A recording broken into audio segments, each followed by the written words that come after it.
Hey guys, welcome back to Team Death Slinger. My name is Peter, and today I want to talk about EX10. We're getting close to the release of the new box, and I just want to talk about what cards I'm excited for in EX10, what I'm thinking about with each card. I haven't really gone through my entire plans for all of these cards, but I'm just generally excited for these 6 cards in particular for different reasons, and we're going to talk about why. But before we get into that, I want to hear in the comments down below, what is your top card in EX10? What are you most excited for? Is there an alt art you want to pull? Is there a deck you want to play, or a theme you're looking forward to exploring?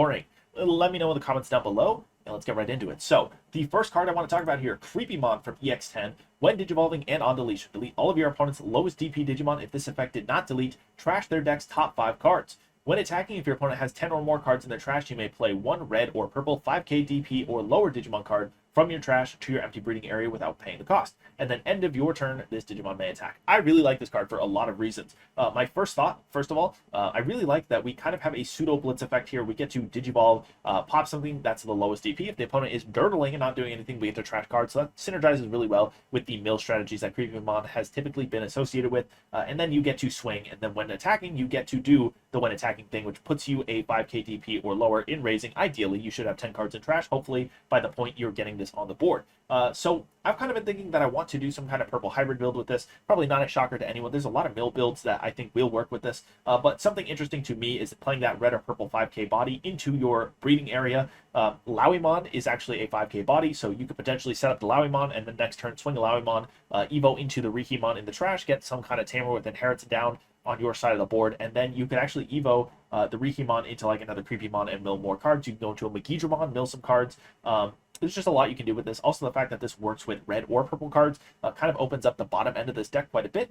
You could go the traditional Groundmon, mill, Magneticdramon route and get some red-purple cards in your breeding area, or you can go into the traditional purple hybrid thing and then switch up your top end a little bit. But I think this is just a really flexible and supportive piece for any mill strategies that are struggling to get off the ground a bit. So definitely excited to tinker with this and see what I can cook up, and I'm sure a bunch of other people will. Maybe something with Ghoulmon would be kind of cool.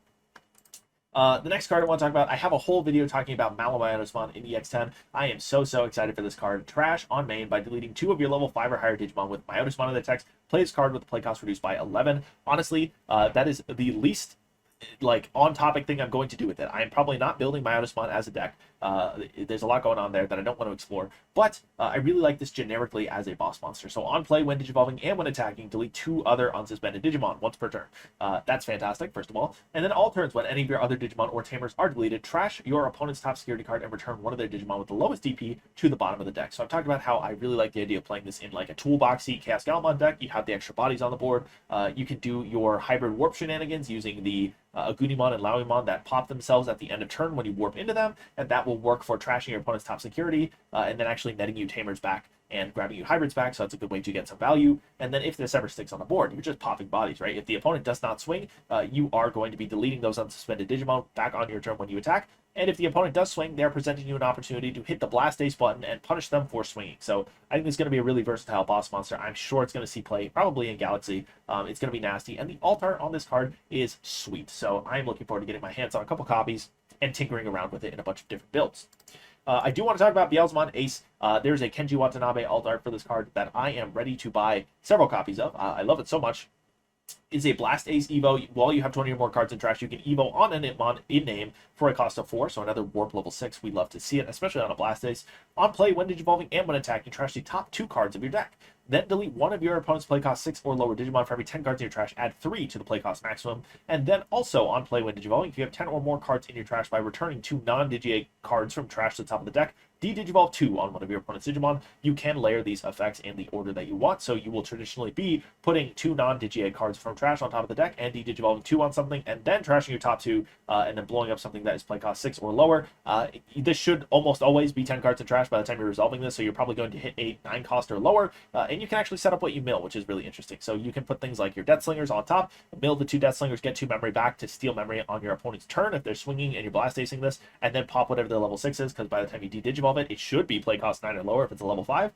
So super awesome card. and I'm really excited to get my hands on it and see what kind of shenanigans we can cook up. There's some generic Impmon, so you can definitely throw in engines like Dark Animal to get your purple tamers on the board, and then this is potentially a Blast Ace target on top of that if you can build 20 cards in trash, which really isn't the hardest thing anymore to do. I guess it is 20 cards in your trash specifically, which is a little bit more tricky with this card, but I think it's generically just a really powerful purple ace, and it's nice to have another one, especially in black purple. We had the Darkdramon Ace, which the D-Digivolve's 1, which isn't bad, but D-Digivolve 2 on something and then definitely popping that target, that feels really nice. So awesome card, excited to get my hands on it, just like every other card on this list. Next is a card that I have not explored at all. I just think this guy looks sick. Again, he has an amazing alt art. This whole box, EX10 as a whole, the alt arts go crazy in this, man. I'm just excited to buy some boxes, rip open packs, and see what alt arts I get. But we have Magneticdramon from EX10, a new level 7 for Close. While you have Close, you can Evo this on Proganomon for 6, has Fragment 3, when digivolving, when attacking, by trashing 3 mineral or rock trait cards from any of your Digimon sources, delete one of your opponent's Digimon and trash their top security. Pretty good effect there. That is also not once per turn, so if you can Evo into this and keep turn, you can do that twice if you have enough sources. When digivolving, when attacking once per turn, by placing 3 mineral or rock trait cards from your trashes this Digimon's bottom Digivolution cards in unsuspend. So you do get 2 checks off of this, and you can stuff more sources underneath it, so you can actually resolve your when digivolving and when attacking in the same turn. I did mention when the level 5 was revealed, the Proganomon, that I am really, really excited for the fact that we have a warp engine on that level 5 now, like we've been seeing with the other Liberator cards, and it really opens you up to basically run the mineral level 5 and lower base, run the Close, run the Magneticdramon, and you have a little bit of wiggle room in that level 6 pool. While you should be running a mineral card that makes the most sense, you can also mix and match, play some different level 6 black cards, and just use this as a warp engine to get into a powerful level 7 cards, and the level 5 is not too bad either, so you do get quite a bit of good options by doing that, and a little bit of expression and freedom in your deck building in that level 6 suite. So I'm a little bit excited to explore that, see what I can do, see what I can cook up, and have a really cool level 7 boss monster to just tinker around with and play. Next on the list, I want to talk about Belphemon Rage Mode from EX10. I have a friend who plays a lot of Belphemon, and he is thrilled that there is another Belphemon. This Belphemon Rage Mode, I think, is just strictly better than the old one. We've been talking about how he's probably going to run the old Sleep Mode with the new Rage Mode, but we've got Fortitude, start of your main phase, suspend all of your opponent's level 5 or lower Digimon. Then if you have 6 or fewer cards in your hand, this Digimon gains Piercing, Security Attack +2, and 3k DP for the turn. Start of your main phase, on play, and when digivolving, delete one of your opponent's suspended Digimon or Tamers. End of your opponent's turn, if this Digimon is Belphemon Sleep Mode, trash this Digimon's top stack card. Yeah, this card is nuts. If you ever make contact, you should have 6 or fewer cards in your hand. If you ever make contact, you're hitting for 3 damage. And we've talked about the different ways we can get an unsuspend trigger underneath this Rage Mode so that he can swing in for 6 checks and then figure out how to win the game. Building a purple hybrid engine seems pretty likely. Honestly, just a really, really good bottom end to be putting underneath the Belphemon. But it's just a nasty card. Sleep Mode being immune to effects, basically, and then Rage Mode popping you in the mouth for 3 checks when it unsuspends, and then putting whatever other insufferable purple garbage you can around this deck. It's going to be nasty, it's going to be big and threatening, and then he's excited to have a new way to play the deck. Also, the alt art, again, is insane. It looks awesome. I'm just super, super jazzed to see what people are going to do with this, and then steal their list and send them to my friend. Lastly, I do want to talk about the BlackWarGreymon Ace. I know there's been some mixed reception about this card. Some people think it is not enough for BlackWarGreymon to really come back and do anything meaningful. I really like this card. First of all, this might be one of my favorite arts of all time. It's definitely in the top 5 for favorite arts all time ever. This is just super, super dramatic. I love the way it looks. I love the colors here. But Raid Reboot blocker, on play when digivolving, delete one of your opponent's play cost 7 or lower Digimon or Tamer. So we are going to pop a Tamer or pop a level 5 or lower Digimon, presumably at play cost 7. You might miss on some play cost 8s, but generically that's what you're going to hit.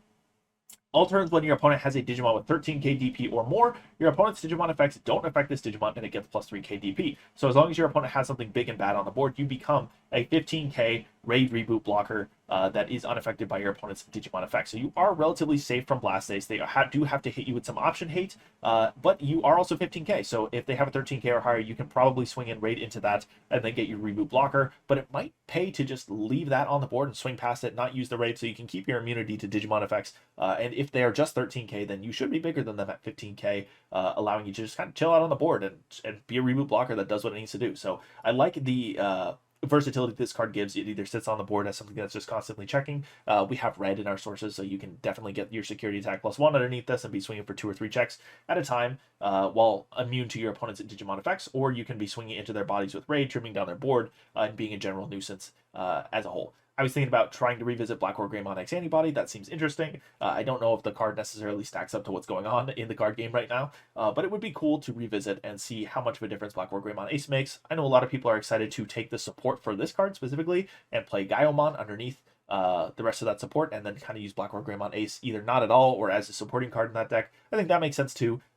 Typically, I don't really like using aces as my primary boss monster. Having 4 copies of an ace that you're going into is just inviting the opponent to be robbing you for memory, taking your turns, and probably your lunch money too after they beat you at the card game. So that's what I'm looking forward to in EX10. Let me know what you guys think in the comments down below. What are you excited to play? Love to hear your thoughts, and I'd love to hear what you guys are doing with any of these 6 cards. If you have any interesting thoughts, put them in the comments. I'd love to read them and have a discussion about it. So thank you guys for watching. Have a great day. Thank you to our channel members for supporting this channel. It's people like Langlong, Big Z11, Coffee Deus, and DigiDane who make videos like this possible.